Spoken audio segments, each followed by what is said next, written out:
আসসালামু আলাইকুম। প্রিয় দর্শক, অন্য মঞ্চের আলাপচারিতায় আপনাদের সকলকে আমন্ত্রণ জানাচ্ছি। বঙ্গবন্ধু কন্যা জননেত্রী শেখ হাসিনা আগামী 5 আগস্ট দিল্লিতে ফরেন করেসপন্ডেন্স ক্লাব নামে একটা সাংবাদিকদের প্রোগ্রামে লাইভ আসবেন। এই খবর ভারতীয় গণমাধ্যম এবং বাংলাদেশি গণমাধ্যমে ছড়িয়ে গেছে এবং যথেষ্ট ধরনের উদ্দীপনা সৃষ্টি করেছে শেখ হাসিনার সৈনিকদের মধ্যে। সাথে সাথে একই খবর কিন্তু এই যে 2024-এর জঙ্গি উত্থান যারা ঘটিয়েছিল তাদের বুকের কাঁপন কিন্তু বাড়িয়ে দিয়ে গেছে। শেখ হাসিনার এই লাইভ প্রোগ্রামটি করার একেবারে টাইমিংটা আমার অত্যন্ত পছন্দ হয়েছে যে 5 আগস্ট কিন্তু 2024-এর জঙ্গি উত্থানের দ্বিতীয় 2 বছর পুরা হয় এবং এই 2 বছরে কিন্তু সারা পৃথিবী জেনে গেছে যে শেখ হাসিনা কি এবং শেখ হাসিনাকে যারা এই বাংলাদেশে শেখ হাসিনার গভর্নমেন্টকে ক্ষমতা আর থেকে সরে যেতে বাধ্য করেছিল তারা কারা।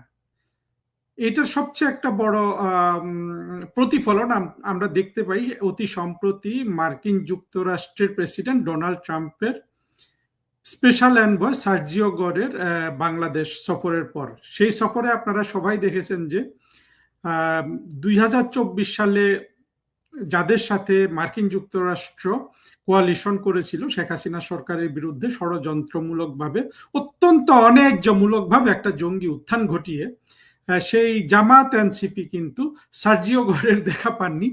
উপরন্তু সার্জিও গরের সাথে বৈঠক করেছে কারা? বাংলাদেশে নিযুক্ত ভারতের হাই কমিশনার দীনেশ ত্রিবেদী এবং আওয়ামী লীগের নেতা সাবের হোসেন চৌধুরী এবং আরো যারা সংশ্লিষ্ট আছেন। বিএনপিও কিন্তু দল হিসাবে কিন্তু এই জায়গায় কোনো বৈঠক করতে পারেনি সার্জিও গরের সাথে। আর পররাষ্ট্রমন্ত্রী খলিল সাহেব একেবারে তার সাথে একটা মিটিং করে অত্যন্ত দিশেহারা ভাব, আমরা সেটা দেখেছি। তারপরে আমরা আরেকটা দেখলাম যে তারেক রহমানের সাহেবের সাথে একটা সংক্ষিপ্ত বৈঠক হলো। আর সবচেয়ে লম্বা বৈঠকটি হয়েছে এই সার্জিও গর সাহেবের সাথে, দীনেশ ত্রিবেদীর সাথে। এইখানেও কিন্তু আমরা ব্যাপক চাঞ্চল্য অস্থিরতা লক্ষ্য করেছি। আমরা দেখেছি যে আত্মঘাতী জঙ্গিগুলোর মধ্যে নাসির উদ্দিন পাটোয়ারি নামে যেটা আছে এটা আরো বেশি বেসামাল কথাবার্তা বলছে এবং আমি দুই একটা টক শোতে এমনকি ইউনুসের যে ডাস্টবিন ছিল ডাস্টবিনকেও দেখলাম অত্যন্ত অস্থিরভাবে সেই সন্ত্রাসীর মতো কথাবার্তা বলছে। অন্যদিকে মার্কিন যুক্তরাষ্ট্র যেই উদ্দেশ্যে এই জঙ্গিদের সাথে মিলিত হয়েছিল সেটা মার্কিন যুক্তরাষ্ট্র ইতিমধ্যে বুঝে গেছে যে আসলে পূরণ হওয়ার কোনো সুযোগ নেই। তারা ওই যে বাণিজ্য চুক্তি করে আমরা মার্কিনীদের থেকে $8 বিলিয়ন আমরা পণ্য রপ্তানি করতাম, তারা এটা 8 বিলিয়ন আমাদের কাছে রপ্তানি করবে, এইভাবে একটা সমান সমান ব্যবস্থা পেয়েছে। কিন্তু এটা আসলে একজন সুপার পাওয়ারের জন্য এটা সারা পৃথিবীর সামনে একটা ন্যাক্কারজনক, অত্যন্ত একতরফা একটা দরিদ্র বাংলাদেশের সাথে যদি তার সমান সমান বাণিজ্য করতে হয়, এটা তো আসলে মার্কিন যুক্তরাষ্ট্রের শোভা পায় না। ফলে মার্কিন যুক্তরাষ্ট্র এখানে কিন্তু নৈতিকভাবে পরাজিত হয়েছে। ঠিক এই প্রেক্ষাপটে এবং বঙ্গবন্ধু কন্যা শেখ হাসিনাকে গালি দেওয়ার জন্য যারা যারা প্রস্তুত ছিলেন তাদের সব গালি কিন্তু শেষ হয়ে গেছে। বাংলাদেশের সেই পাকিস্তানি সেকুলার, তারপরে জঙ্গি, স্বাধীনতা বিরোধী বিএনপি, এই 2 বছর শেখ হাসিনাকে যার যত গালি দেয়ার, সেই দিল্লি দাসী থেকে শুরু করে যা যা বলার, ওদের সব গালি কিন্তু ফুরিয়ে গেছে। আর অন্যদিকে দেখা গেছে যে বাংলাদেশের সাধারণ মানুষ শেখ হাসিনার জন্য প্রায় জীবন দিতে প্রস্তুত এবং শেখ হাসিনার জন্য তারা নীরবে অশ্রু ফেলছে। তারা জানে যে, তারা বুঝে গেছে যে বাংলাদেশে এই শেখ হাসিনা একমাত্র তাদের জন্য দরদ অনুভব করা একজন নেতা, যিনি তাদের জীবন মানের উন্নতি করেছিলেন, যিনি তাদের বাড়ি দিয়েছিলেন, যিনি তাদের একটা ভালো জীবন যাপনের ব্যবস্থা করে দিয়েছিলেন এবং অবশিষ্ট যারা সেই সুযোগ পায় নাই তাদেরকে তিনি টেনে আনছিলেন এবং তিনি অর্থনীতির উন্নতি করেছিলেন, যে অর্থনীতিটাকে ইউনূস ধ্বংস করে দিয়ে গেছে তারেক রহমান, যেটা কোনোভাবেই মেরামত করতে পারছে না। এই পরিপ্রেক্ষিতে আগামী 5ই আগস্ট জননেত্রী শেখ হাসিনার যে লাইভ প্রোগ্রাম ঘোষিত হয়েছে, এইটা আসলে আমাদের মতো কোটি কোটি শেখ হাসিনার সৈনিকদের কিন্তু অনুপ্রাণিত করেছে। ইতিমধ্যে আরেকটা ব্যানারে আমরা দেখেছি যে এই লাইভে সজীব ওয়াজেদ জয়, মহিবুল হাসান চৌধুরী নওফেল, সাকিব আল হাসান, আমিনুল ইসলাম পলাশ সহ আরো কয়েকজন তারা এখানে বক্তৃতা করবেন এবং জননেত্রী শেখ হাসিনা বক্তৃতা করবেন। আমরা সবাই গভীর আগ্রহে অপেক্ষা করছি। আসলে আমাদের জন্য এটা অত্যন্ত একটা আবেগের মুহূর্ত হবে এবং সেখান থেকে আমরা কিন্তু অনুভব করতে পারি যে জননেত্রী শেখ হাসিনা যেদিন বাংলাদেশে পা ফেলবেন সেই দিন কি অবস্থা হবে। এরকম একটা ঘোষণাতে আজকে আমি যা দেখতে পাচ্ছি, এবং বাংলাদেশের একটা পত্রিকা bdnews24.com বোধহয়, সেখানে এটা এই জিনিসটা তাদের ফেসবুকে আপলোড করার সাথে সাথে 1 ঘন্টার মধ্যে 10,000-এর বেশি রিয়াকশন পড়েছে, লক্ষ লক্ষ ভিউ হচ্ছে। অন্যদিকে জামাত, শিবির এবং এনসিপির যে যে জঙ্গিগুলো আছে তাদের কিন্তু এখন অত্যন্ত আপনার একেবারে ম্রিয়মান একটা দশা চলছে। এমনকি আপনারা দেখবেন যে 21-এর জঙ্গি উত্থানে যাদের ভিডিও হাজার হাজার ভিউ হতো, সেই কি বলে এই যে আমেরিকাতে চাকরি দেয়া একটা গোলাম মুর্তজা, কিংবা তৃতীয় মাত্রার জিল্লুরের আমি তৃতীয় মাত্রার কথা বলছি না, এদের প্রাইভেট ভিডিওগুলা আপনারা দেখবেন যে এগুলার কিন্তু এখন আর কোনো সেই রকম ভিউ নাই। হ্যাঁ, পিনাকি আর ইলিয়াসের ভিডিওতে এখনো ভিউ আছে, কিন্তু পিনাকি ইলিয়াস এরা তো এমন একটা পক্ষ নিয়ে নিছে আসলে, এত বড় অপরাধের সাথে ওরা যুক্ত হয়ে গেছে যে এগুলো আর কখনো জনসমক্ষে আসতে পারবে না। ওদেরকে এই পিনাকি ইলিয়াস অর্থাৎ বাংলাদেশের অর্ধেক মানুষের সাথে এমন অপরাধ করে ফেলছে যে ওরা কোনোদিন আর মানে এই আন্ডারগ্রাউন্ড লাইফ ছাড়া পাবলিক লাইফ কিন্তু আর লিভ করতে পারবে না। অর্থাৎ 24-এর জঙ্গি উত্থান সংক্রান্ত যত ব্যবসা বাণিজ্য হয়েছে, সেই ইউনুসের বাণিজ্য থেকে শুরু করে সনদ বাণিজ্য, হ্যাঁ, জুলাই সনদ বাণিজ্য, জুলাই যোদ্ধা বাণিজ্য, জুলাই আহত বাণিজ্য, সকল বাণিজ্য কিন্তু শেষ 2 বছরের মধ্যে। আর সকল বাণিজ্য শেষ হওয়ার পর এখন জননেত্রী শেখ হাসিনা লাইভে আসছেন, জননেত্রী শেখ হাসিনা বাংলাদেশে আসবেন। চিন্তা করে দেখুন, আমি যে পরিমাণ উৎফুল্ল বোধ করছি, আমি জানি যে লক্ষ কোটি মানুষ তার চেয়ে বেশি উৎফুল্ল বোধ করছেন। এবং যেদিন জননেত্রী শেখ হাসিনা বাংলাদেশে আসবেন সেই দিন কি অবস্থা হবে সেটা কিন্তু এখান থেকে খুব সহজেই আমাদের কাছে অনুমেয়। এই জোটের কাজটা কি? বাংলাদেশ ওই জোটে গিয়ে কি করবে? মশা মারবে না মাছি মারবে এখানে বসে? তারা আবার আমাদের পররাষ্ট্রমন্ত্রী নাকি কে আছে, নাকি উপদেষ্টা কে আছে, একটা কি যেন নাম জানি না, মানে এরা কই থেকে উদয় হয় জানি না, যারা যাই হোক মানে পাহাড়ের সমান। তো তিনি বলেছেন যে এই জোট তো ইরানের বিরুদ্ধে না, এটা হুতির বিরুদ্ধে। আদা খাবে না আদার ঝোল খাবে। হুতি আর ইরানের পার্থক্যটা কি? মানে কি সুন্দর পাগলা বুঝ দিতেছে। একদিন দেখবেন কি এই জোট আবার ইসরায়েলকে স্বীকৃতি দিবে। আমিও চাই যে ইসরায়েলকে বাংলাদেশ সরকার, যে কোনো সরকারি স্বীকৃতি দেয়। তো একদিন ইসরায়েলকে স্বীকৃতি দিলে এই জোট সরকার কি বলবে জানেন? যে এটা তো ইসলামের স্বার্থে করা হয়েছে। এই জোট ইহুদিদের বিরুদ্ধে না, এই জোট ইসরায়েলের বিরুদ্ধে না, এটা স্বীকৃতি দিয়েছি আন্তর্জাতিক কারণে। তারপরে ইহুদিরা হচ্ছে ইসলামী অনুযায়ী আহলে কিতাব, এরা ভাই ভাই, আহলে কিতাবি ভাই, এই জন্য এটা স্বীকৃতি দিয়েছি। বলেছিলাম তো ছলের অভাব হয় না, এদের ছল। মানে এই কি জোটে তো যেতে বাধ্য হয়েছে, কোনো উপায় নাই না গিয়ে। এই জোটে না গেলে ক্ষমতায় তো 5 মিনিট থাকতে পারবে না। এখন দেখবেন যে ইরানের বিরুদ্ধে এই জোট না, ইরান আবার কি বলেছে, যেটা আপনি বললেন যে তাদের বিরুদ্ধে যে জোট করেছে তারা সকলে হামলার শিকার হবে। স্বাভাবিক। জামাত, বিএনপি, হেফাজত, চামরানাই পীর, তাদের তো কিছু বলতে শুনতেছি না। তারা কি বলে এই জোটকে? এই জোট যদি এতক্ষণ ধরেন এই আমেরিকা ইসরায়েলের কথিত, যদিও বলে আর সামনে নেই, এই জোটে যদি এতক্ষণ আওয়ামী লীগ থাকতো না, তাহলে বাংলাদেশের প্রত্যেকটা মসজিদে এতক্ষণ খুতবার ছুটে খুতবার বন্যা বয়ে যেত। শুক্রবার লাগতো না, জুম্মাবার সারাইয়ারা বয়ান দেওয়া শুরু করে দিত, খুতবা দেওয়া শুরু হয়েছে, আজকে নতুন জুম্মাবার, এটা বললে তারা শুরু করতো। তো এই যে ইরানের এই যে তুরস্কের ড্রোন বানাইছেন, তাও বিএনপির তারেক রহমানের বাড়ির উপরে, ভালো, বগুড়ায় বানাইছেন, ভালো কথা। ইরানও বলেছে, খারাপ কি? এখন আর কোনো সমস্যা নাই। ভারত ভারত ইরানের পক্ষে কেন কথা বলে নাই? এর জন্য বাংলাদেশের বামপন্থীরা চিৎকার চেঁচামেচি করেছে, বাংলাদেশের মুসলমানরাও সমালোচনা করেছে। এইবার বাংলাদেশি মুসলমান আর বাংলাদেশি বামেরা কোথায়? এইবার তো ইরানের পক্ষে সরাসরি জোটে গিয়েছে। আপনাদের মনে থাকার কথা যে আমি বলেছিলাম আওয়ামী লীগ ক্ষমতায় থাকতেই যে এই দেশ বিএনপি জামাতের সরকার এসেই ইসরায়েলকে স্বীকৃতি দিবে। এই তো অর্ধেক হয়ে গেছে, অর্ধেকের কাজ হয়ে গেল। একটু যদি এই সরকারটা ডিসেম্বরের পরে যদি আরেক ডিসেম্বর টিকে, তাহলে এই সরকার ইসরায়েলকে স্বীকৃতি দেবে। আবারও বলতেছি, ইসরায়েলকে বাংলাদেশ যে কোনো সরকার স্বীকৃতি দিক, আমি তার পক্ষে।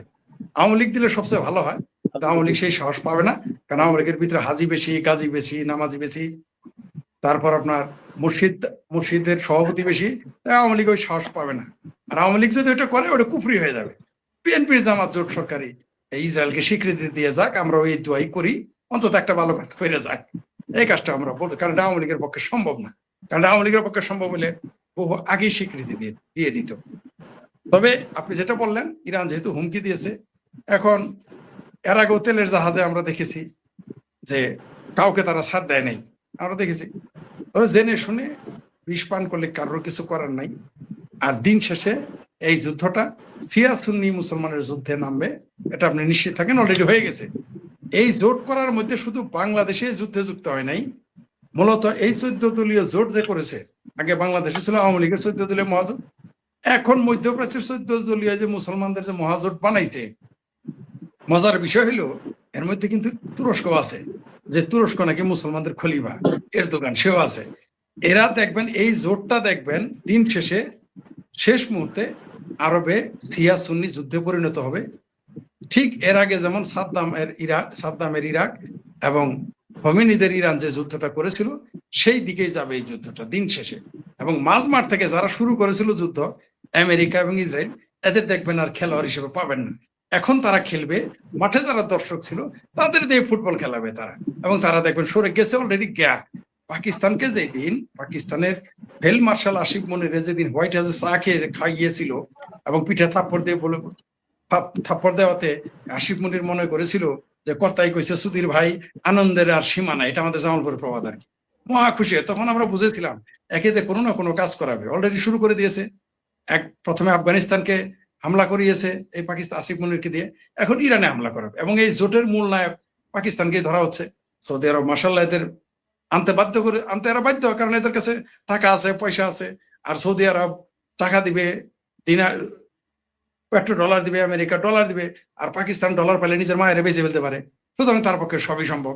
এটা আমার কথা না, এটা আমেরিকার বিচারক বলেছে। এবং ইমরান খান বলেছিলেন যে আমেরিকা টাকা দিলে পাকিস্তানিরা ডলার পেলে মায়েরও বেঁচে ফেলে। এটা আমার কথা না, এটা অন্যদের কথা।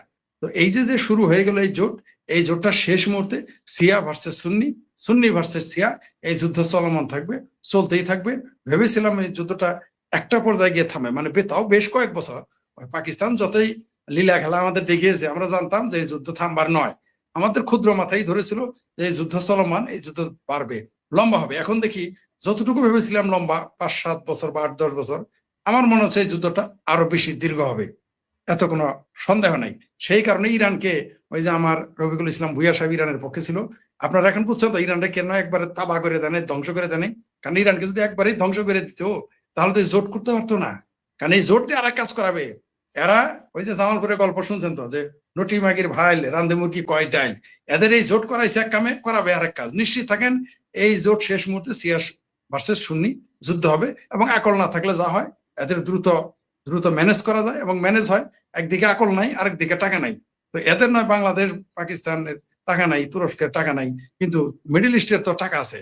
তো তারা কেন এইভাবে কি করে আমরা জানি না। তো দেখতে থাকেন, আকল না থাকলে যা হয় মধ্যপ্রাচ্যে তাই ঘটবে। এবং এর প্রতিক্রিয়া সারা পৃথিবী জুড়ে পড়বে। অলরেডি আজকে শুনেছেন যে 12,500 প্রবাসীকে বের করে দিচ্ছে, গ্রেপ্তার করে ফেলছে অলরেডি সৌদি আরব। এইভাবে ধীরে ধীরে মিডল ইস্ট থেকে যেগুলো উদীয়মান দেশ, অর্থনৈতিকভাবে দুর্বল ছিল, এগুলো আস্তে আস্তে আরো নিস্তেজ হয়ে যাবে।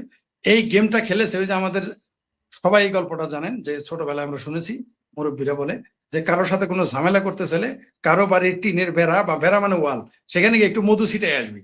মধু ছিটানোর পর সেখানে পিঁপড়া যাবে, পিঁপড়ার পরে সেখানে মুরগি যাবে, মুরগি যাওয়ার পর সেখানে আরো কিছু যাবে, তারপরে সেই মুরগি মারবে, ভেড়া মারবে, পাঠা মারবে, তারপরে মানুষে মারামারি করবে। মধ্যপ্রাচ্যে ওই কাজটা মার্শাল্লাহ করে ফেলেছে দুইটি দেশ।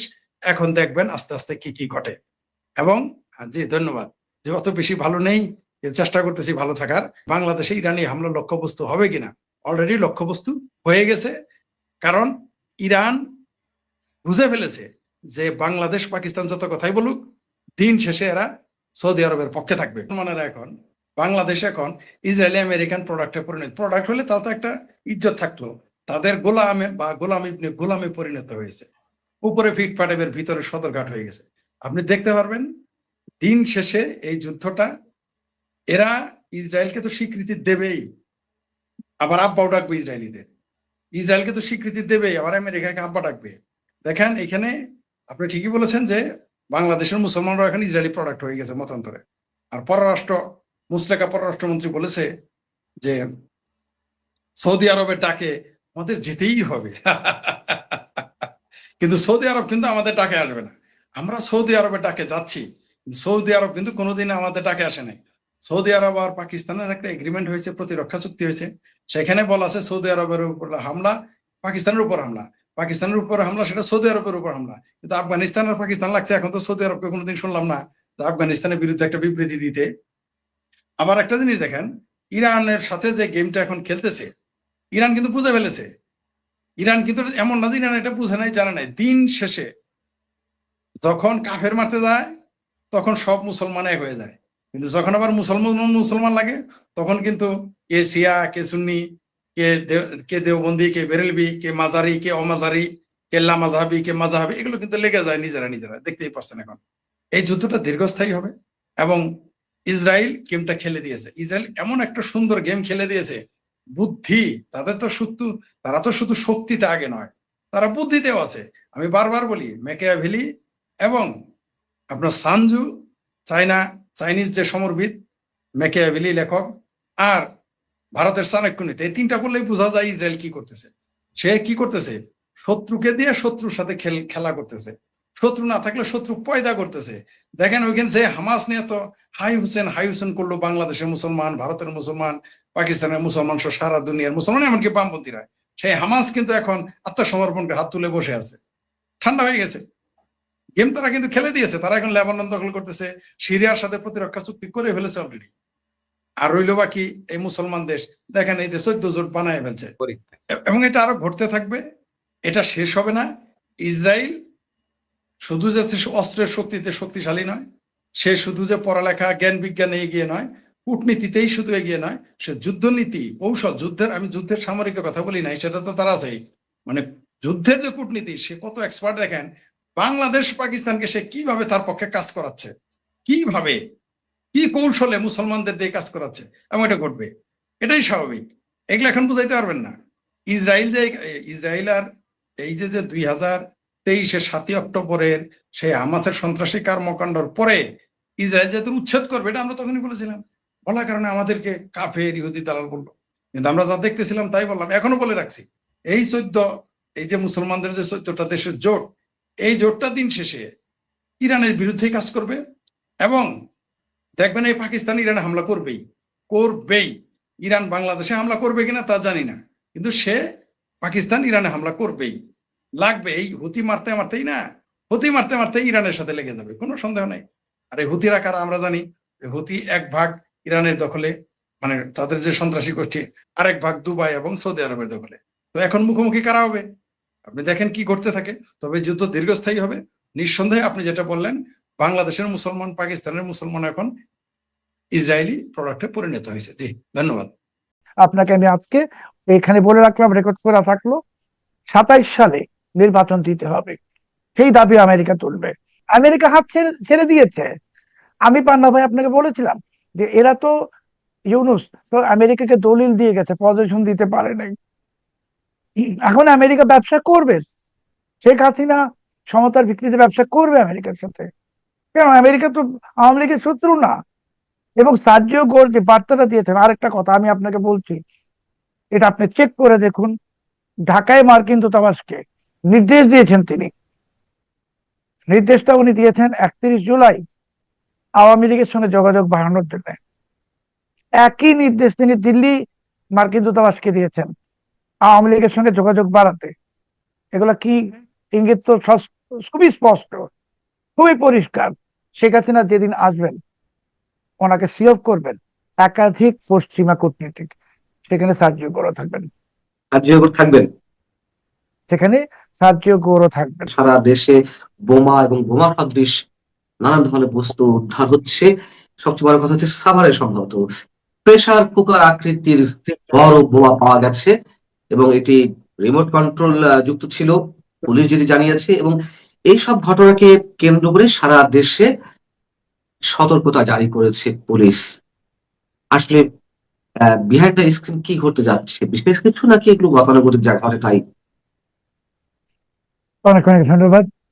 দেখুন, বাংলাদেশের যে সন্ত্রাসের যে ট্র্যাক রেকর্ড আমরা যেটা জানি, সেই সন্ত্রাসের ট্র্যাক রেকর্ডে কিন্তু পাইপ বোমা পাওয়া যায়নি কখনো, বা আপনি যেটা বললেন যে প্রেসার কুকার বোমা, এটাও পাওয়া যায়নি।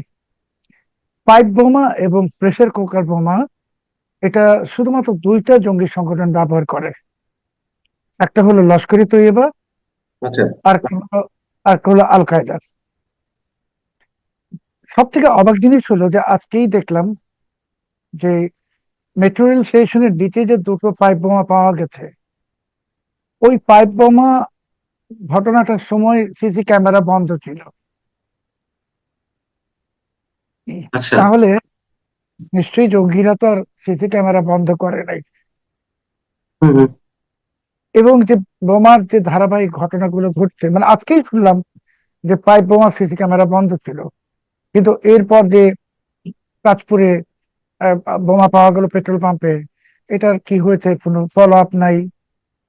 বা আরো কিছু জায়গায় বোমা উদ্ধার, এমনকি যে প্রেসার কুকার বোমা, এটা কি ফলো আপ? ফলো আপ তো আমরা জানি না। যেটা আমরা জানি, পুলিশ এই প্রথমবারের মতো সারা দেশে রেড অ্যালার্ট জারি করেছে। একটি বিশেষ ভাষা আছে ওই রেড অ্যালার্টে। ওরা বলছে পুলিশের যানবাহনকে লক্ষ্য করে সন্ত্রাসী হামলা হতে পারে। পুলিশের যানবাহনকে, আগে বলা হতো জনগণের জানমাল ইত্যাদি, এখন রেড অ্যালার্ট পুলিশের যানবাহন।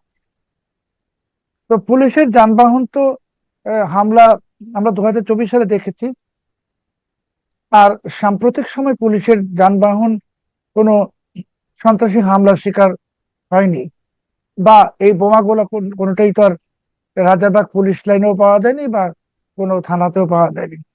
তাহলে পুলিশের কেন মনে হলো যে সারা দেশে রেড অ্যালার্ট দিল, বলছে যে পুলিশের যানবাহনকে লক্ষ্য করে সন্ত্রাসী হামলা হতে পারে? এবং এটা পুলিশ তখনই বলল যার ঠিক 48 ঘন্টা আগে মিস্টার সার্জিও গোরের সফরের সময় 30 জুলাই মার্কিন যুক্তরাষ্ট্র যে ট্রাভেল অ্যাডভাইজারিতে আমাদের যে 3 নম্বর ছিল সেটাকে র্যাঙ্ক লোয়ার করেছে, নামিয়ে দিয়েছে 2 নম্বরে। তো সার্জিও গোর আসলেন, প্রবাসী পররাষ্ট্রমন্ত্রী খলিলুর রহমানকে টেক্সট করে সুসংবাদটাও দিলেন যে এটা নামানো হয়েছে। 31 জুলাই কি হলো আমরা তো জানি না। 30 জুলাই রাতেও কি হলো আমরা জানি না, অফিসিয়ালি গণমাধ্যমে নাই। আমরা দেখছি এখানে সেখানে ঠিকই সব মিটিং হয়েছে কাদের সাথে, কিন্তু তারপরেই পুলিশের মনে হলো যে এখন সারা বাংলাদেশে রেড অ্যালার্ট জারি করতে হবে, পুলিশের যানবাহনে সন্ত্রাসী হামলা হবে। তা এটার কারণে তো মার্কিন যুক্তরাষ্ট্র এবং পশ্চিমা বিশ্ব সবাই একটা ভুল বার্তা পাবে। সেটা ভুল বার্তা বলবো না আমি, একটি শঙ্কিত হওয়ার মতো বার্তা। তারা আবার এই ট্রাভেল অ্যাডভাইজারকে 5 নম্বরে 6 নম্বরে নিয়ে যেতে পারে। কেন সেটা আপনি যদি বলেন যেটা আওয়ামী লীগের কোনো কর্মসূচি হতে পারে অগাস্ট মাসে, সেই জন্য, তাহলে তো বলতো যে নিষিদ্ধ ঘোষিত আওয়ামী লীগ তারা এই ধরনের কাজ করতে পারে। এবার কিন্তু এটা বলা হয়নি, বলা হয়েছে পুলিশের যানবাহনকে লক্ষ্য করে সন্ত্রাসী হামলা। তাহলে পুলিশও জানে, রাষ্ট্রযন্ত্রও জানে যে আওয়ামী লীগ কিছু করবে না। 23শে জুন আওয়ামী লীগের প্রতিষ্ঠা বার্ষিকী উপলক্ষে 2-3 দিন আগে কিন্তু পুলিশ বলেছিল, মানে ওই আওয়ামী লীগের প্রতিষ্ঠা বার্ষিকী উপলক্ষে যা নিষিদ্ধ ঘোষিত সংগঠনের পক্ষ থেকে জি পুলিশের উপর আক্রমণ জি হতে পারে? জি, ওইটা তো আমি বললাম যে আগের বার তো সবসময় বলেছে নিষিদ্ধ ঘোষিত সংগঠন, এবার বলা হচ্ছে হ্যাঁ, সন্ত্রাসী হামলা। এবার আর আচ্ছা। নিষিদ্ধ ঘোষিত সংগঠনের নাম নাই। তার মানে পুলিশের কাছে ক্রেডিবল রিপোর্ট আছে যে বাংলাদেশে সন্ত্রাসী হামলা হবে। কিভাবে ক্রেডিবল রিপোর্ট আছে? পুলিশ তো দেখছে বোমা উদ্ধার হচ্ছে, সিসি ক্যামেরা বন্ধ থাকছে, এবং বোমা তো আপনি এটাও তো জানেন যে স্বরাষ্ট্রমন্ত্রী মহোদয় তো বলেছেন যে দেশে কোনো জঙ্গি নাই, বলেছেন না? বলেছেন তো। তাহলে জঙ্গি যদি না থাকলো, কোনো কিছুই নাই, তাহলে আপনারা রেড অ্যালার্ট কেন দিলেন? তার এটা মানে আপনারা এটা তো জঙ্গি না হতে পারে, সন্ত্রাসী হতে পারে প্রশাসনের ভাষায়। জঙ্গি বলেন আর সন্ত্রাসী বলেন, সন্ত্রাসী মানেই জঙ্গি, জঙ্গি মানেই সন্ত্রাসী, মিলিটেন্ট আর টেরোরিস্ট। কিন্তু আপনারা তো জাতির কাছে কিছু লুকাচ্ছেন। কি লুকাচ্ছেন? আমাদেরকে বলেন, আমরাও জানি। তাহলে আপনারা বলেন যে ওই পাইপ বোমাগুলো লস্করি তৈয়বার ছিল। আপনারা বলেন যে ওই প্রেসার কুকার বোমাটা লস্করি তৈয়বার ছিল বা আল কায়দার ছিল। একজনই তো ছিল। এটা তো আর বাংলাদেশি কোন সন্ত্রাসী গোষ্ঠীর কাজ না। বাংলাদেশি সন্ত্রাসী গোষ্ঠী সাধারণত ক্রুড বোমা বানায়, মানে যেটাকে বলা হয় ককটেল ইত্যাদি। কিন্তু এই ধরনের আধুনিক বোমা বানানোর প্রযুক্তি আমাদের আহ, জঙ্গি গোষ্ঠীর কাছেও নাই। এটা একেবারেই লস্করে তৈয়বার প্যাটার্ন। এখন লস্করে তৈয়বা কি?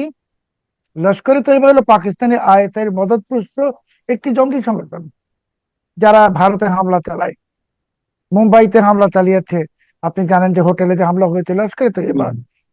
তাহলে এখন আপনারা আমাদেরকে আসলে কোন জায়গায় নিয়ে গেছেন? ইউনূস জমানাতে 18 মাসে যে সবকিছু খুলে দেওয়া হয়েছিল, পাসপোর্ট সরি ভিসা খুলে দেওয়া হয়েছিল, এ, পাকিস্তান থেকে কিছু আসলে পরীক্ষা করা হবে না, এই সময় কি ঢুকে গেছে? আমাদেরকে বলেন, আমরা জানতে চাই।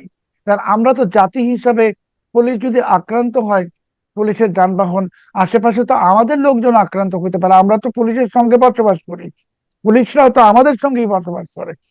তাহলে কেন বলছেন না? কিছু একটা আপনারা লুকাচ্ছেন। সেই লুকানোটা কি? আর না হয় আমি ধরে নিব যে সার্জিও গোরের যে সফর হলো, সেটাতে আপনাদের যে প্রত্যাশা ছিল, সেই প্রত্যাশাটা পূরণ হয় নাই। সার্জিও গোর এসে এমন কিছু অপ্রীতিকর, এমনকি কালকে হুমায়ুন কবির যিনি উপদেষ্টা, তিনি কিন্তু পররাষ্ট্র বলেছেন, জি, তিনি বলেছেন সার্জিও গোর এসেছিলেন অনুসন্ধান করতে। শব্দটা কিন্তু উনি বলেছেন অনুসন্ধান, মানে ইনভেস্টিগেট। কি অনুসন্ধান করতে আসছেন সার্জিও গোর, সেটাও তো আমরা জানতে চাইতে পারি। উনি কিন্তু বলেন নাই সার্জিও গোর জানতে চেয়েছেন, বলেছে অনুসন্ধান করতে এসেছিলেন। কি অনুসন্ধান করতে আসলেন? এটাই যে এত জঙ্গি উত্থান হচ্ছে কেন, এত বিভিন্ন পতাকা কেন উঠলো, আওয়ামী লীগকে কেন নিষিদ্ধ করে রেখেছ, অন্তর্ভুক্তিমূলক নির্বাচন নাই কেন, এগুলো হলো অনুসন্ধান। এখন পররাষ্ট্র উপদেষ্টা তিনি কিন্তু অফিসিয়ালি অন রেকর্ড বলেছেন সার্জিও ঘোষ এসেছিলেন অনুসন্ধান করতে। তাহলে তারপরে সার্জিও ঘোষ আপনারা যে ডিনারের আমন্ত্রণ জানিয়েছিলেন, যেটা কেউ তো বলছে না, সেই ডিনারে তো আপনারা কিছু লোককে ইনভাইট করেছিলেন। সেখানে তো আহ, গ্রাম প্রশাসনের অপছন্দের লোকরা ছিল ওই তালিকায়। সেই জন্য তো সার্জিও ঘোষ ডিনার অ্যাটেন্ড করেন নাই, সেটা বলেন না কেন?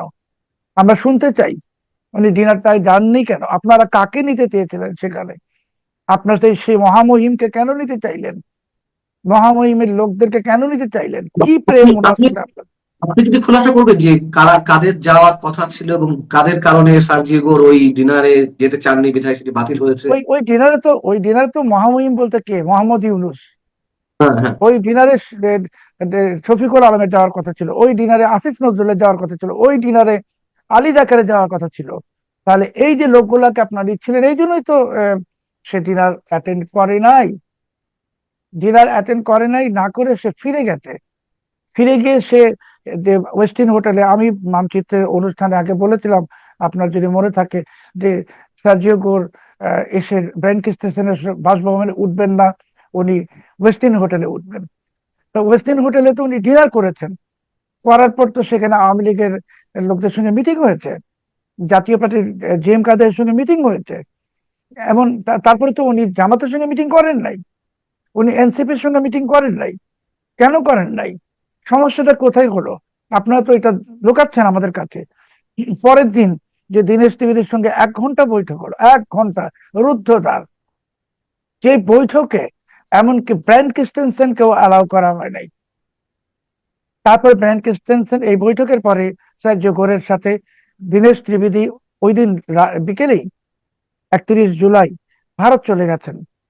আমি ভারতের সাংবাদিকদের সাথে বা বিভিন্ন জায়গায় যোগাযোগ করে যতটুকু জানতে পেরেছি, ওই বৈঠকে খুবই গুরুত্বপূর্ণ বিষয় কিছু আলোচনা হয়েছে এবং সেই আলোচনার পরিপ্রেক্ষিতেই দীনেশ ত্রিবেদী ভারত গিয়েছিলেন।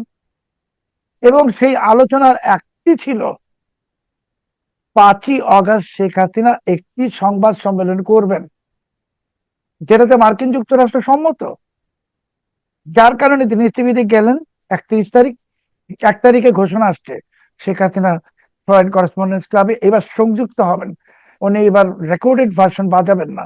তো আপনারা তো আমাদের কাছে লুকাচ্ছেন ক্রমাগত। কি লুকাচ্ছেন? যে আমেরিকা আপনাদের হাত ছেড়ে দিয়েছে, এটা তো আমরা জানি। আমরা তো বারবার বলেছি মানচিত্রে যে ব্যবহার শেষে টয়লেট পেপারের মতো ছুঁড়ে ফেলবে।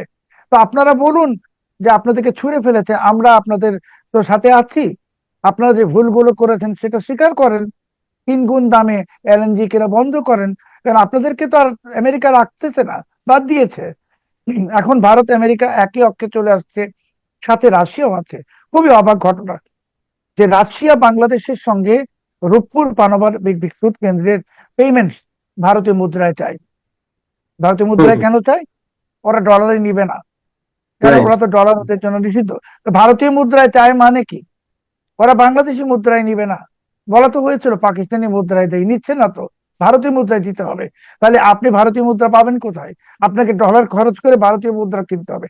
দেখেন, ওরা কিন্তু সিঙ্গাপুরি ডলার বলতে পারতো, ওরা ব্রিটিশ পাউন্ড বলতে পারতো, সৌদি রিয়াল বলতে পারতো, বলে নেই তো ভারতীয় মুদ্রা। নির্দিষ্ট ভাবে রাশিয়া বলে দিয়েছে। তো এটা কি আমেরিকার সম্মতির বাইরে? একেবারেই না, এটা আমেরিকার সম্মতির মধ্যেই। আপনারা এখন একটা জিও পলিটিক্যাল দাবার খেলার মধ্যে, চালের মধ্যে পড়ে গেছেন। বিএনপি সরকার ভয়ঙ্কর চালে পড়ে গেছেন, সেই চাল থেকে আর উদ্ধার নাই। আর আপনাদের যে জামাত, এনসিপি বা উগ্রপন্থী যারা, তাদেরকে আমেরিকা ঠিক যেমনি ভাবে আফগান মুজাহিদিনদেরকে আমেরিকা পরিত্যাগ করেছিল, করে এই আফগান মুজাহিদদের বিরুদ্ধে যুদ্ধ করেছে, আপনাদেরকেও আমেরিকা ত্যাগ করেছে। এতদিন যারা ভেবেছিলেন যে আপনাদের মাথার উপর আমেরিকা আছে, আপনারা বাংলাদেশে কি কি সব জিন্দাবাদ স্লোগান দিচ্ছিলেন, পতাকা ওড়াচ্ছিলেন, কি কি সব করবেন, কোন কোন দেশ দখল করবেন, সব শেষ, গল্প শেষ। এখন আপনাদের অবস্থাটা ঠিক আফগান মুজাহিদিনদের মতো। আপনাদেরকে ব্যবহার করা শেষ হয়ে গেছে। ইউনূসকে আগেই ডিসপোজ করেছে অফ, এখন জামাত ইসলামীও শেষ, বিএনপিও শেষের পথে। পথ একটাই, অন্তর্ভুক্তিমূলক রাজনীতির পথ খুলেন এবং আরেকটা নির্বাচন দেন। সেই দাবি আসছে, এই আমেরিকার পক্ষ থেকে সেই দাবি আসবে। আপনাকে আমি আজকে এখানে বলে রাখলাম, রেকর্ড করা থাকলো, 27 সালে নির্বাচন দিতে হবে, সেই দাবি আমেরিকা তুলবে। কারণ আমেরিকা শেষ করুন, শেষ করুন। আমেরিকা হাত ছেড়ে দিয়েছে। আমি পান্না ভাই আপনাকে বলেছিলাম যে এরা তো, ইউনূস তো আমেরিকাকে দলিল দিয়ে গেছে, পজিশন দিতে পারে নাই। এখন আমেরিকা ব্যবসা করবে, শেখ হাসিনা সমতার ভিত্তিতে ব্যবসা করবে আমেরিকার সাথে। কেন? আমেরিকা তো আওয়ামী লীগের শত্রু না। এবং সার্জিও গোর যে বার্তাটা দিয়েছেন, আরেকটা কথা আমি আপনাকে বলছি, এটা আপনি চেক করে দেখুন। ঢাকায় মার্কিন দূতাবাসকে নির্দেশ দিয়েছেন তিনি, নির্দেশটা উনি দিয়েছেন 31 জুলাই আওয়ামী লীগের সঙ্গে যোগাযোগ বাড়ানোর জন্য। একই নির্দেশ তিনি দিল্লি মার্কিন দূতাবাসকে দিয়েছেন আওয়ামী লীগের সঙ্গে যোগাযোগ বাড়াতে। এগুলা কি ইঙ্গিত? তো খুবই স্পষ্ট, খুবই পরিষ্কার যে যারা এতকাল ভেবেছিলেন তারা আমেরিকার মিত্র, তারা এখন আফগান মুজাহিদিনদের মতো অবস্থা, অথবা মিশরের মুসলিম ব্রাদারহুডের অবস্থা। একথা আপনি আগেও বলেছেন, কিন্তু আজকে যেভাবে আপনি বলছেন যে 27-এর মধ্যে নির্বাচন দিতে হবে, যুক্তরাষ্ট্র সেটি চায়, আপনি এতটা বোল্ডলি কেন বলছেন, এতটা নিশ্চিত হয়ে কেন বলছেন যে 27-এর মধ্যে একটা নির্বাচন যুক্তরাষ্ট্র চায়? মানে আপনার সোর্স কি এতটাই স্ট্রং, নাকি শুধুমাত্র ইকুয়েশনের জায়গা থেকে আপনি বলছেন? আমি তো সৌভাগ্যটা হয়নি মানচিত্রে আসার বেশ কয়েকদিন। আমি অন্যগুলো প্ল্যাটফর্মে বলেছিলাম যে দীনেশ ত্রিবেদীর সঙ্গে সার্জিও করে ঢাকায় মিটিং হবে। আমি মানচিত্রও মনে বলেছি, এটা কি কিন্তু কেউ বলেছেন? বলেনি, বলেছি।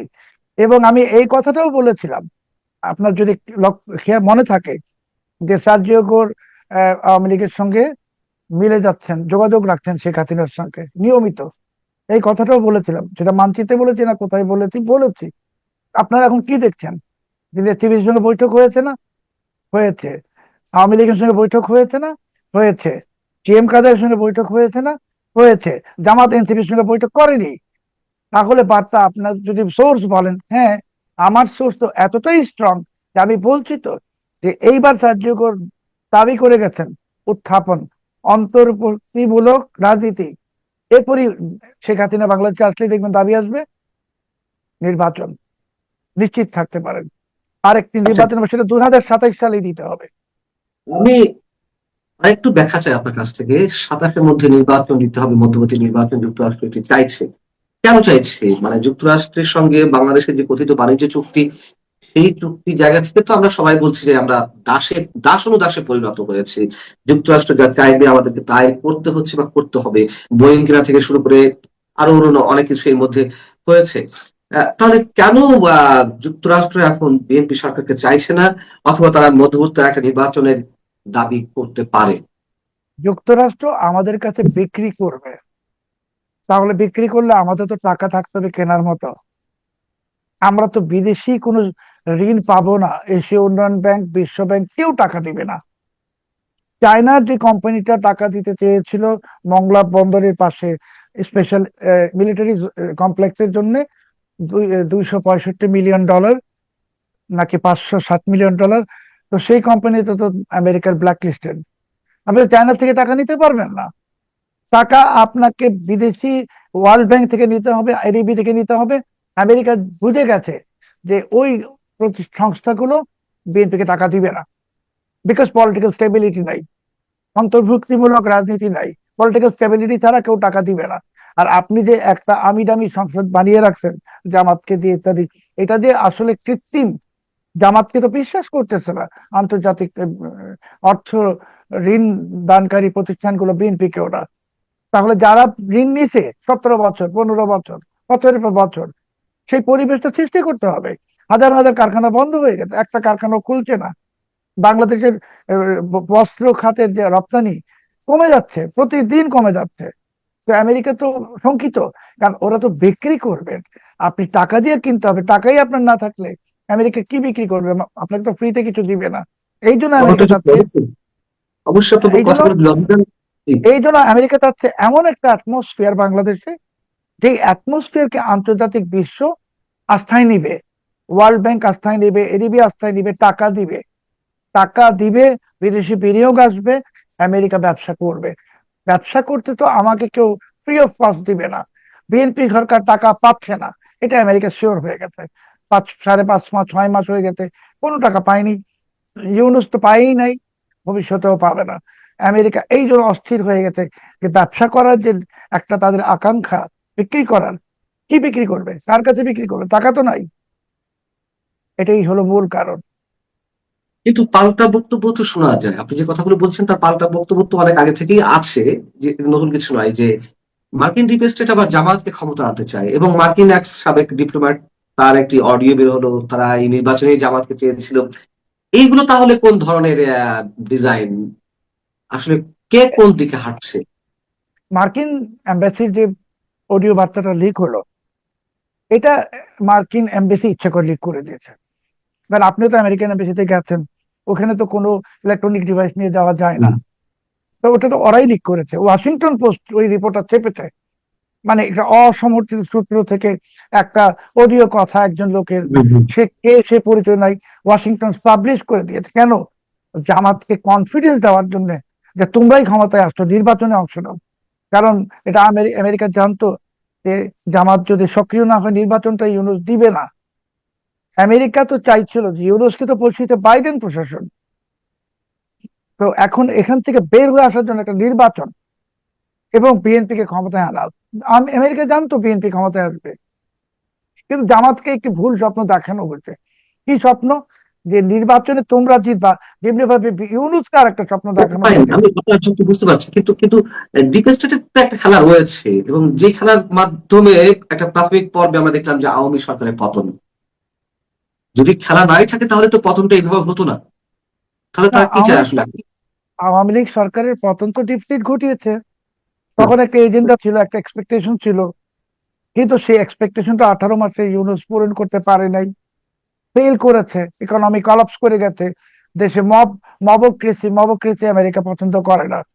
আর এখন যে বিএনপি সরকার আমলে যেটা সবচেয়ে খারাপ জিনিস হচ্ছে, এই সরকারের আমলে ক্লেপ্টোক্রেসি মানে রাষ্ট্রীয় মদদে দুর্নীতি, এটা আমেরিকা ভীষণ ঘৃণা করে। তো জামাতকে বলা হয়েছে মিথ্যা একটা আশ্বাস, তুমি ক্ষমতায় যাচ্ছ, একটা টেপ লিক করে দিল, ওয়াশিংটন পোস্ট রিপোর্ট করলো, জামাত খুশি হয়ে গেল, ওরা ক্ষমতায় যাচ্ছে। জামাত তো নিশ্চিত ছিল। ইউনূসকে আর একটা স্বপ্ন দেখানো হয়েছে, বিপ্লবী সরকার হবে, রেফারেন্ডাম দাও। ইউনূস যে নির্বাচনের দিনে, আপনি যদি মনে থাকে, কিভাবে উচ্ছ্বাস দেখাচ্ছিল, 2 হাত তুলে, ভিতরের সব শেষ, নতুন শুরু। ইউনূস তো জানতো যে এই গণভোট এখন মঞ্জুর হবে, অ্যাকসেপ্ট হবে, বলে বিপ্লবী সরকার হবে, বলে সেই বিপ্লবী সরকারের প্রধান ইউনূস। ইউনূস কি বিএনপি নির্বাচনে জিতবে বা আহ, বিজয়ী হবে, সরকার গঠন করবে, এটার জন্য কি ইউনূস উচ্ছ্বসিত হবে? কখনোই না। ইউনূস তো নিশ্চিত ছিল যে জামাত ক্ষমতায় আসবে, এবং জামাত ক্ষমতায় আসলে ওই রেফারেন্ডাম বা গণভোটকে বাস্তবায়ন করে বিপ্লবী সরকার হবে। এটার জন্য ইউনূস 2 হাত তুলে উচ্ছ্বাস প্রকাশ করছিল। এত উচ্ছ্বাস ইউনূস নোবেল পুরস্কার পাওয়ার পরেও প্রকাশ করেনি। কিন্তু তা ঠিক, তা ঠিক। আমেরিকা ওইখানেই খেলে দিচ্ছে যে বিএনপি কে ক্ষমতায় নিয়ে আসছে যখন, তখন তো জামাত হতাশ, আর ইউনূস তো শেষ। বিশেষ করে যখন সংসদে বলা হলো রেফারেন্ডাম হবে না, এমনকি যে দুটো শপথ নেওয়ার অপশন, সংসদ সদস্য হিসেবে আরেকটা কি যেন সংস্কার কি যখন বিএনপি নিল না, তখন তো ইউনূস বুঝে গেছে সব শেষ, তার আশার প্রদীপ নিভে গেছে। আর ইউনূসের তো আমেরিকা থেকে এখন কিছু করার নাই, সরকার তো তার বিরুদ্ধে সরকার আমেরিকাতে। এখন বাংলাদেশে অন্তর্ভুক্তিমূলক নির্বাচনের পরিস্থিতি সৃষ্টি হবে 2027 সালে, আরেকটি নির্বাচন হবে। এটা বিএনপি চাক কি না চাক, আমি শুধু এইটাই বললাম যে হুমায়ুন কবির সাহেবের বক্তব্যটাকে আপনি তো অফিসিয়াল স্টেটমেন্ট হিসেবে ধরতে পারেন। উনি তো বলেছেন যে সার্জিও গোর আসছিলেন অনুসন্ধান করতে, তো ওইখানেই তো সবকিছু প্রকাশিত হয়ে গেছে। আমরা শেষ করবো। তবে আলোচনাটা যেখান থেকে শুরু হয়েছে সেই জায়গা থেকে প্রশ্ন করে, তাহলে এই যে সারা দেশে যে বোমা আতঙ্ক এবং পুলিশের রেড সিগন্যাল, আহ এটার সাথে সার্জিও বলে কোনো সম্পর্ক রয়েছে? এই বোমাগুলা আগে প্রথম দিকে হয়তো ঘটানো হয়েছে হ্যাঁ, সার্জিও গোরের সিম্পিথি পাওয়ার জন্য, আমার মনে হয়, যেটা আওয়ামী লীগও করেছে, যে আচ্ছা। জঙ্গি টুঙ্গি হচ্ছে, মানে একটু যদি ভালো সম্পর্ক হতো, ডিনারটা খেত, ভালোবাসা থাকতো, তাহলে বলতো যে এগুলো দমন করব। কিন্তু যখন দেখছি সব উল্টায় গেছে, একদম কোনো কিছুই ঠিক নাই, পাশার দানটা উল্টে গেছে, তখন বলতেছে এখন এসে যে ওই বমে সিসি ক্যামেরা বন্ধ ছিল এবং রেড অ্যালার্ট জারি করা হয়েছে। এখন হলো তারা দিক ভ্রান্ত, কারণ সার্জিও গোর এমন কিছু কথা বলে গেছে বিএনপি কে, এমন কিছু কথা, যে বিএনপির নেতারা যে এখনো আইসিইউতে ভর্তি হয়ে যান নাই হার্টের সমস্যা নিয়ে, এটাতে আমি যথেষ্ট অবাক হচ্ছি। তবে আমি আপনাকে গ্যারান্টি দিয়ে বলছি যে সিদ্ধান্ত চেঞ্জ হয়ে গেছে। এবার নির্বাচন তো 27 সালে শেখ হাসিনাকে পাঠাবে ওরা, এবং অন্তর্বর্তীমূলক নির্বাচনের পরিস্থিতি হবে। আমি কালকে ফেসবুকে একটা পোস্ট দিয়েছি শেখ হাসিনা কিভাবে আসবেন। আপনাকে আজকে আরেকটা তথ্য দিচ্ছি, মানচিত্রের সম্মানিত দর্শকদের জন্য, এটা অন রেকর্ড থাকুক। শেখ হাসিনা যেদিন আসবেন, ওনাকে সিওফ করবেন একাধিক পশ্চিমা কূটনীতিক, সেখানে সার্জিও গোরা থাকবেন, সার্জিও থাকবেন? সেখানে সার্জিও গোরা থাকবেন। আচ্ছা, আমরা জানি না আসলে রাজনীতির শেষ বলে কিছু নেই, কূটনীতির শেষ বলে কিছু নেই।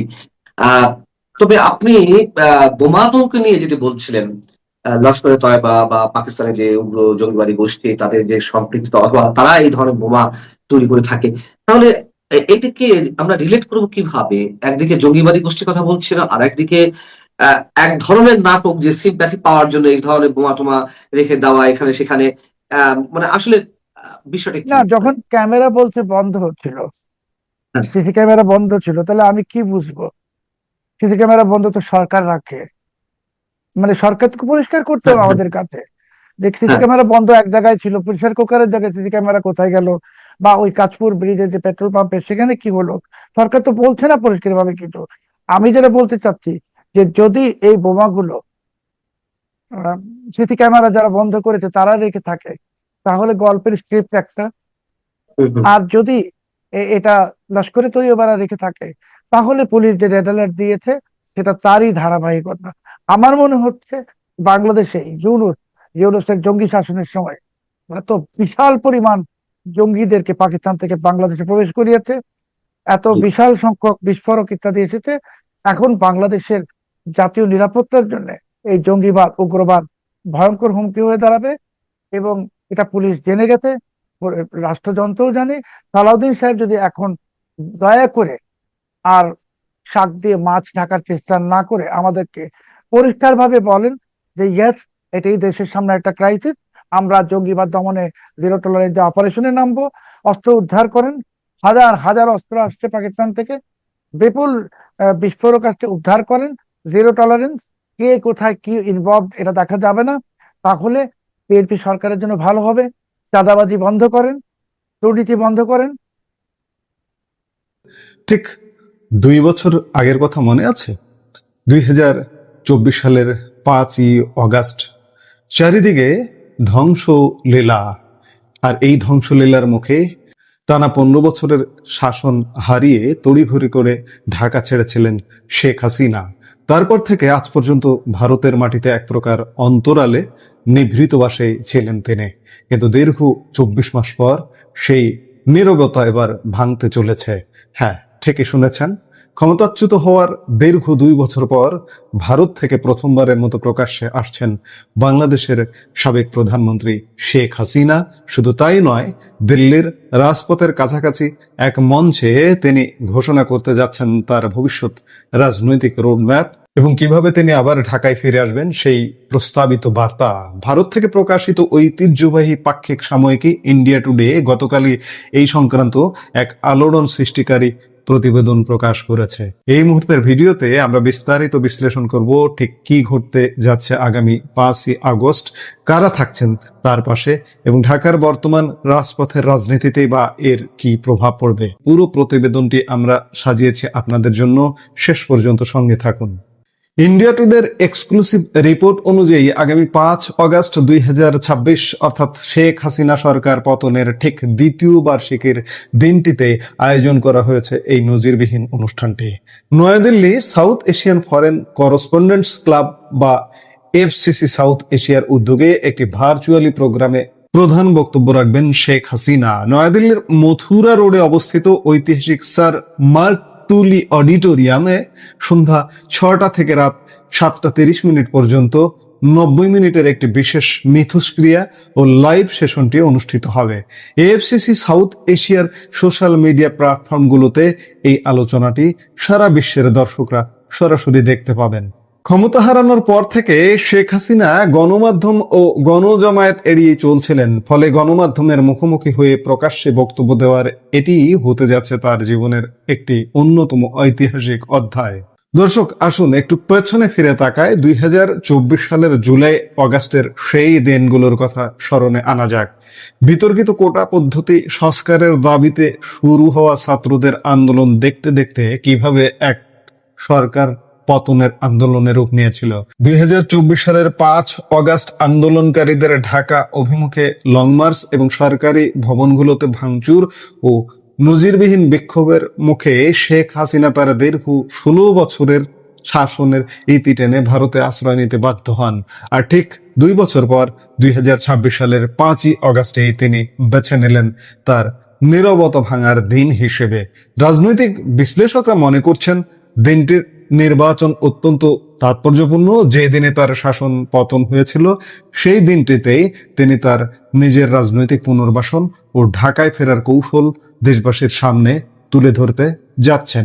এখানে একটু যুক্ত করা দরকার, ইন্ডিয়া টুডে যেভাবে প্রতিবেদন করেছে তাতে মনে হচ্ছে এবং মানুষের মধ্যেও গতকাল থেকে বিভ্রান্তি ছড়িয়ে পড়েছে যে শেখ হাসিনা কি জনসমক্ষে আসছেন, তাকে প্রকাশ্যে 2 বছর পর দেখা যাবে। বিষয়টা কিন্তু এমন নয়।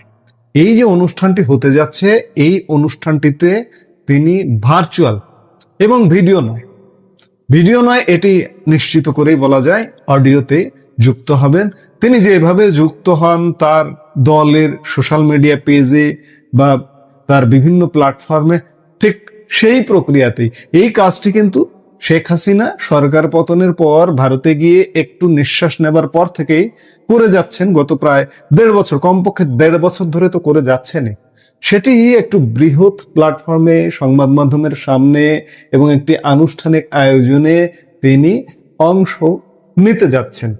দেখুন, শেখ হাসিনার এখনো প্রকাশ্যে আসবার মতো সময় হয়নি, সময় ঘনিয়ে আসছে, তার প্রস্তুতি চলছে। এই প্রস্তুতিকালে যে সময়, যে সন্ধিক্ষণে তিনি সামনে আসবেন, তার আগেই যদি তিনি নিজেকে দেখা দেন বা সামনে আসেন, তাহলে তার সেই চূড়ান্ত ক্ষণটা কিন্তু ভেস্তে যাবে। শুধু তাই নয়, ভিডিওতেও আসা যাবে না, এবং যার কারণে তিনি ভিডিওতে আসেন না। আজকের পৃথিবীতে ভিডিও, এই যে আমি যে ভিডিওটা করছি, প্রযুক্তি এমন জায়গায় পৌঁছে গেছে যে আমি এই ভিডিওটি পৃথিবীর কোন প্রান্ত থেকে করছি বা কথা বলছি, এই ভিডিওটি আমার ছবিটিকে দেখে প্রযুক্তি বিশ্লেষণ করে দিতে পারে যে আমার লোকেশন, স্থান কোথায়। আপনারা খেয়াল করে দেখেছেন যে শেখ হাসিনার স্থান, বসবাসের স্থান, লোকেশন ভারত শুধু নয়, পৃথিবীর কোনো গণমাধ্যম আজ পর্যন্ত বের করতে পারেনি। যদি বের করতে পারতো তাহলে কেউ না কেউ এটা পাবলিশ করে দিত। যার দরুন শেখ হাসিনা এখনো প্রকাশ্যে আসার সময় হয়নি বা আসবেন না, তিনি ভার্চুয়ালি এই অনুষ্ঠানটাতে যোগ দেবেন। ইন্ডিয়া টুডের প্রতিবেদনে একটি অত্যন্ত চমকপ্রদ তথ্য উঠে এসেছে।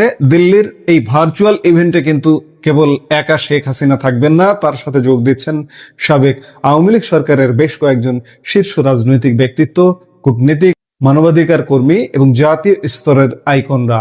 আসুন এক নজর দেখে নেই এই আমন্ত্রিতদের তালিকা। সজীব ওয়াজেদ জয়, শেখ হাসিনা পুত্র এবং সাবেক তথ্য ও যোগাযোগ প্রযুক্তি বা আইসিটি উপদেষ্টা মহিবুল হাসান চৌধুরী নওফেল, বাংলাদেশের সাবেক শিক্ষামন্ত্রী Mohammad Ali Siddiqui, Bangladesh human rights watch এর সাধারণ সম্পাদক সাকিব আল হাসান, বাংলাদেশের ক্রিকেট কিংবদন্তি এবং আওয়ামী লীগের সাবেক জাতীয় সংসদ সদস্য আমিনুল হক পলাশ, সাবেক কূটনীতিক এবং বিশিষ্ট নিরাপত্তা বিশ্লেষক আবু ওবায়দা আরিন, রাজনীতি ও সন্ত্রাসবাদ বিরোধী বিশেষজ্ঞ Shah Mohammad Bakhtiar, Bangladesh human rights watch US এর পরিচালক। অনুষ্ঠানটির সভাপতিত্ব করবেন ডক্টর ওয়াএল আওয়াদ, যিনি foreign correspondents club of South Asia এবং international association of press clubs এর সম্মানীয় সভাপতি। একসঙ্গে এত প্রভাবশালী ব্যক্তিদের একই মঞ্চে আসা স্পষ্ট ইঙ্গিত দেয় এটি নিছক কোনো সাধারণ আলোচনা সভা নয়, বরং একটি সুসংগঠিত রাজনৈতিক উপস্থিতি জানান দেওয়ার পরিকল্পনা। এদিকে শেখ হাসিনা যখন দিল্লি থেকে তার রাজনৈতিক রোডম্যাপ দেওয়ার প্রস্তুতি নিচ্ছেন, তখন ঢাকার রাজনৈতিক মানচিত্র কিন্তু গত 2 বছরে পুরোপুরি বদলে গেছে। আন্দোলনের পরপরই ক্ষমতায় আসা ডক্টর মোহাম্মদ ইউনূসের নেতৃত্বাধীন অন্তর্বর্তীকালীন সরকারের মেয়াদ ইতিমধ্যে সমাপ্ত হয়ে গেছে। 2026 সালের ফেব্রুয়ারিতে অনুষ্ঠিত সাধারণ নির্বাচনের মধ্য দিয়ে বাংলাদেশে আনুষ্ঠানিকভাবে নতুন সরকার গঠিত হয়েছে। বর্তমানে বাংলাদেশ জাতীয়তাবাদী দল বিএনপির নেতৃত্বাধীন জোট ক্ষমতায় রয়েছে এবং দেশের প্রধানমন্ত্রী হিসেবে দায়িত্ব পালন করছেন তারেক রহমান। নতুন বিএনপি নেতৃত্বাধীন সরকার সাবেক আওয়ামী লীগ সরকারের নীতি ও নেতাদের বিরুদ্ধে নানা আইনি পদক্ষেপ অব্যাহত রেখেছে। উপরন্তু আদালতের বিচারাধীন প্রক্রিয়ার অংশ হিসেবে বাংলাদেশের সন্ত্রাস বিরোধী আইনের অধীনে সাবেক ক্ষমতাসীন দল আওয়ামী লীগের রাজনৈতিক কর্মকাণ্ড এখনো নিষিদ্ধ অবস্থায় রয়েছে। দর্শক, সব মিলিয়ে আগামী 5ই আগস্ট দিল্লির সাউথ এশিয়ান ফরেন করেসপন্ডেন্ট ক্লাবের এই ইভেন্টটি বাংলাদেশ ও ভারতের আন্তর্জাতিক কূটনৈতিক অঙ্গনে বিরাট তোলপাড় সৃষ্টি করতে যাচ্ছে, তাতে কোনো সন্দেহ নেই। একদিকে ঢাকায় নিষিদ্ধ ঘোষিত একটি রাজনৈতিক দলের প্রধান হয়ে শেখ হাসিনা কিভাবে তার পুনর্বাসনের কথা বলবেন, আর অন্যদিকে ভারতের মাটি থেকে এই ধরনের হাই প্রোফাইল প্রকাশ্য বার্তা ঢাকা ও দিল্লির কূটনৈতিক সম্পর্কে কি প্রভাব ফেলবে সেটি এখন দেখার বিষয়। মনে করতেছে যে শেখ হাসিনাকে তারা বন্ধু মনে না করে ভুল করেছে, এগুলো তারা নাকি বলতেছে। আপনার চাইলেও আমি কয়েকবার বলেছি যে এই আমেরিকা কিন্তু ভারত এবং আওয়ামী লীগের একসময় বন্ধু হয়ে যাবে। তারপরে দেখবেন বাংলাদেশের এই যে হায়দার ভাইয়ের বঙ্গু আর আমার বাঙ্গুরা কিভাবে লাফালাফি কোদাকুদি আর বামপন্থীরা চিকরি করে। অলরেডি আমার এক ভাবির পোলা বলেই ফেলেছে যে ডিপ স্টেট থেকে সতর্ক থাকতে হবে। আমার ভাবির পোলা বলে ফেলছে, মানে চাচা ডাকে, বিষয়টা এরকম। মানে সে নিজেই যাদের গোলাম, তার ব্যাপারে সে সতর্ক থাকতে হবে। আপনি যেটা বললেন আমরা কি পেলাম কি হারালাম, মনে হয় আমরা কিছু পাই নাই, কারণ ওনারা শুধু দিতে জানে না, ওনারা শুধু নিতে জানে, দিতে জানে না। আমরা সেই ৭১-এও দেখেছি, ৭৪-এও দেখেছি, এখনো দেখতেছি, তারা শুধু নিতেই জানে, দিতে জানে না। তারা এখন বুঝতে পেরেছে যে এই ভাবির পোলাদের দিয়ে আর চলবে না, বিএনপির মতো মুসলেকা সরকার দিয়ে আর চলবে না। আর ইউনূসকে দিয়ে চলতো না বলেই তো 18 মাস পরে তাকে সরিয়ে দিল। যদি চলতো তাহলে তাকেই, তারেক রহমানের কপালে আর এই প্রধান মুসলেকা হোক আর যাই হোক, প্রধানমন্ত্রী গিরিয়া তার কপালে জুটতো না। এখন তারা বুঝতে পেরেছে যে দক্ষিণ এশিয়ায় আপনি ভারতকে বাইপাস করে কিছু করতে পারবেন না। এটা আমেরিকা বুঝে ফেলেছে, কারণ ভারত যাহা বলে তাহা তো করেই, আর যাহা বলে না তাহা ডেফিনেটলি করে। সুতরাং ভারতকে আপনি এড়িয়ে যেতে পারবেন না। আজকে দেখেন, আপনি হয়তো জানেন যে 5ই আগস্টে জুলাই সন্ত্রাসের 2 বছর পূর্তি হবে। 5ই আগস্টে দিল্লিতে প্রেস কনফারেন্স করবেন জননেত্রী শেখ হাসিনা। এরকম একটা ফটোকার্ড আমাদের নজরে চলে এসেছে, সারা পৃথিবী এখন সেটা দেখে ফেলেছে। বিষয়টা কি দাঁড়ালো?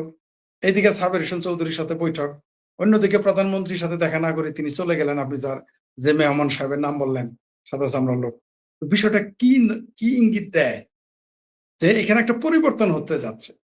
সেটা কি পরিবর্তন হবে?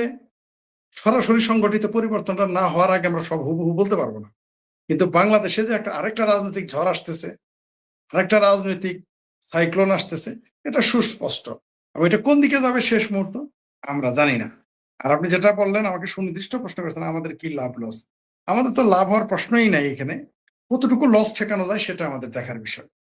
কারণ আপনি দেখেন, আমাদের জুলাই সন্ত্রাসের 5 আগস্টেই তো আমাদের সর্বোচ্চ লস হয়ে গেছে। তারপরে আমাদের সাথে একটা অসম চুক্তি করানো হয়েছে।